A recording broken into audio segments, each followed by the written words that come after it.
Alright, so this is my first YouTube video about languages. I've been wanting to make YouTube videos about languages for months now. I've been thinking about it a lot, actually probably almost a year. I was thinking, what should my first video about languages be? And I decided that it needs to be something that gives me some kind of credit. Why would you want to actually listen to me and learn from me how to learn languages? If I'm going to make videos about this, then you people watching need to actually believe that listening to me is worth your time. Just telling my story is the best place to start. So, I'm an Australian. I live in Australia on the Gold Coast. I was born in France, in Paris, and I was 4 years old when I left France with my Australian mother, and she brought me and my two brothers who spoke fluent French over to Australia, back to live with her family, and this is where I grew up. However, when I was 12, I did move back to France. By that stage, I had forgotten and lost all of my French, but obviously I was 4 years old by the time I moved over to Australia, so I actually had a level of, French at some stage in my life. So when I was 12 and was immersed again in the French culture and the French language, I did learn it again quite quickly, but probably not to a completely fluent level, but definitely to a very good conversational level. So once I had learnt French again in about 11 months when I was 12, I came back to Australia and I never really continued studying it. I did take it at school and I did take it a couple of times at university. So in total, maybe an extra 2 years worth of study, but I wasn't trying very hard. I wasn't motivated by the academical side of things. I really just enjoyed conversing with people and being able to communicate. I didn't really care too much about, knowing the masculine and feminine and writing things perfectly and having the best spelling or the best grammar. From that point, I was probably about 19, 20, and I thought, cool, I'm going to try Spanish. So I did one semester of Spanish at university for one subject, and it went okay. I didn't try too hard. Again, I didn't love uni. It wasn't, where I shone the most in my life. So I passed the subject. I kind of got a feel for it. I kind of picked it up without trying too hard because of French. So I had this newfound passion that was kind of sitting dormant within me to try and learn this third language. And I'd never considered too much learning more languages, but when I started to think about Spanish and that, it wasn't too hard to learn, it was really similar to French, it made sense to go out and give it a go. So I actually ended up finishing my university degree, working, saving up some money, and traveling the world. So one of my first destinations was obviously France. And then after France, I moved down to Spain and spent 10 days there, where I actually got a bit sick. I had a stomach bug, and I got really, really interested and passionate about learning Spanish. Just the way the language flowed through my mouth. I know that sounds really weird, but it's a thing. And the way that it sounded in my ears as well, it was really interesting. It was intriguing. It was almost mesmerizing. And I couldn't do it. So I was like, cool, I need to learn this language. I need to devote myself to it and actually, learn. So I looked at all the different ways that I wanted to learn. I started looking at reading comic books. I started thinking about playing video games. So I downloaded a ROM for Nintendo and started playing Final Fantasy, which is, this fantasy game with lots of dialogue in Spanish. But my level was pretty low, so it was actually really hard to understand that, and it didn't last very long. But then I just started looking at different websites where you could learn Spanish for free. And I think the main thing that actually helped me the most was an app. So an app on my phone called Duolingo. I just did a small lesson every single day. So I continued traveling, and then eventually I came back to Spain. And by this stage, I'd improved a little bit on my Spanish, but still not very much. And, immersion is a great way to learn language. But I really want to emphasize that it's not the only way. But in this case, it's kind of how I took my Spanish from really bad basic structures to, really bad kind of conversational, still really bad, but conversational Spanish.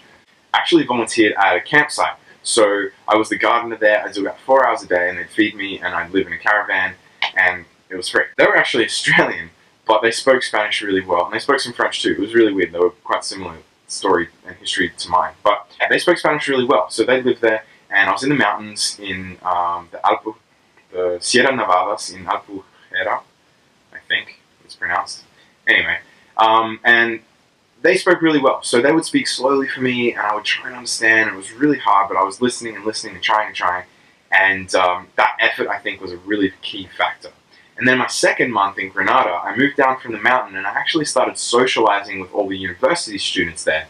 And, you know, they were all from different places, from Greece and Germany and all sorts of places. So but they spoke Spanish, so we all just practiced Spanish together, and my Spanish started to gradually get better. One key thing that I used that really helped me improve was reading. So reading comic books was something that I was engaged in, and I really, really enjoyed it. And so by continuing to read, I just use a dictionary next to me to actually check the words that I didn't know. Although I didn't need to know everything to understand everything, because there was photos as well. By doing that, I actually managed to really improve my vocabulary consistently. So I guess this time frame is probably less than 6 months. It's probably about 5 months from me getting to Europe, you know, my first 10 days in Spain, and really igniting that passion and discovering how I wanted to learn. And then, you know, some consistent reading and some consistent, you know, Duolingo and a little bit of lessons online, just the free stuff that I found over the 3-4 month period until I actually went back to Spain and started practicing daily my Spanish. I reached a level where I was conversational. And then obviously I met a Spanish girl and we fell in love, and I was talking to her every single day and practicing my Spanish regularly. So that was Spanish.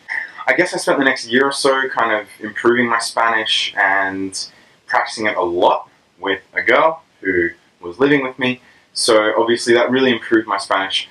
But to be honest, by the time that 6-month period was over when I first learned Spanish, I'd climbed most of that hill.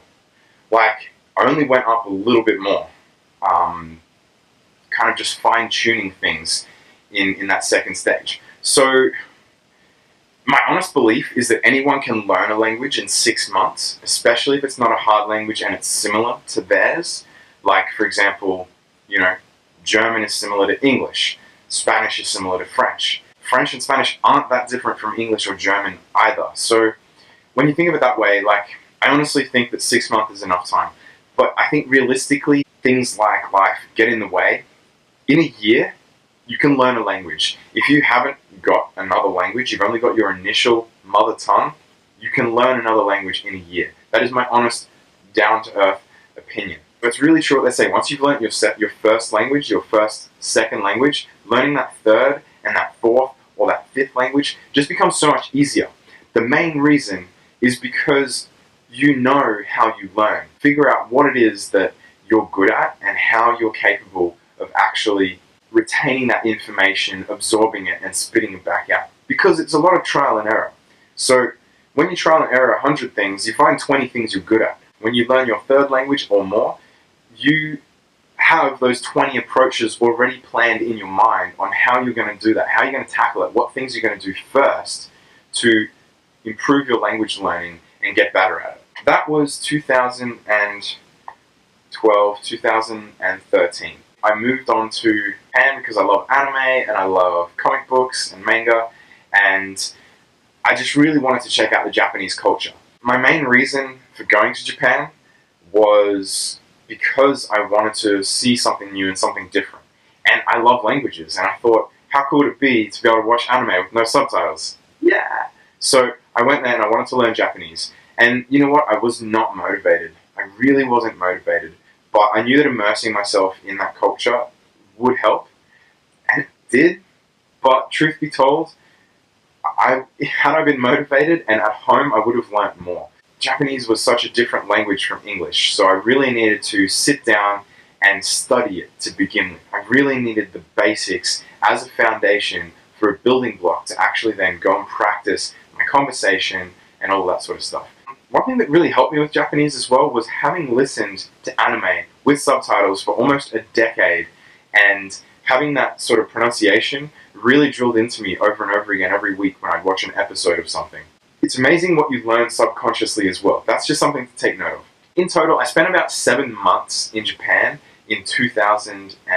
15, and I got somewhere. I got to the point where I could have really bad conversations with people. In 7 months of not really trying very hard, I got to where I was with Spanish when I went from the really bad basics to, you know, some kind of functional Spanish.